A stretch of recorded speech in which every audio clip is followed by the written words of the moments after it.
The correct statement regarding nucleophilic substitution reaction in a chiral alkyl halide is, first of all, what is chiral alkyl halide? Chiral carbon is carbon which is bonded to four different groups. Now let the fourth group be the halogen. So here the halogen atom is bonded to a chiral carbon. This is known as chiral alkyl halide. 1, 2, 3 are the four different groups or atoms bonded to this carbon. Now nucleophilic substitution reactions are of two types. One is SN1 and another one is SN2.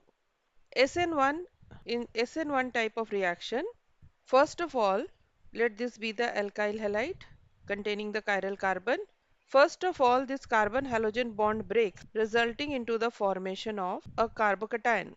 And then a nucleophile attacks this carbocation to give the product. Now here, this carbocation intermediate which is formed during the reaction. Now in this case, the nucleophile can attack the carbocation or the positively charged carbon atom from both the sides, either from this side from which the halogen left or from the opposite side, resulting into a mixture of products. So two types of products will be formed. One in which the carbon atom retains the same configuration as the original reactant, that is carbon bonded to these different groups, and this is the nucleophile which attacked from the same side.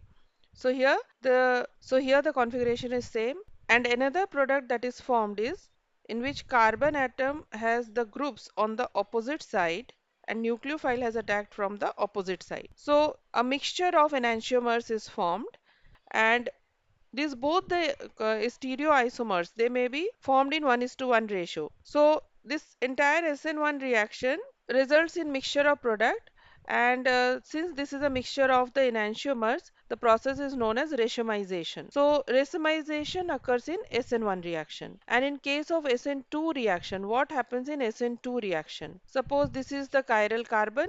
These are the groups bonded to the carbon, and this is the halogen atom.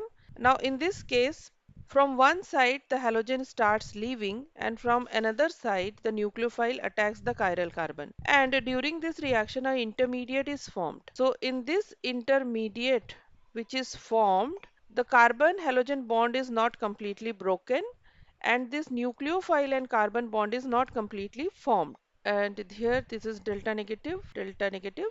So negative charge is spread out, and finally this intermediate changes into product. The carbon halogen bond breaks and the carbon and the nucleophile bond forms, and the configuration of the product formed is totally different from the configuration of the reactant. So in SN2 reaction, the formation of product takes place with the inversion of configuration. So in case of SN1, racemization occurs. In case of SN2, inversion occurs. So the correct option will be option 1. Racemization occurs in SN1 reaction and inversion occurs in SN2 reaction.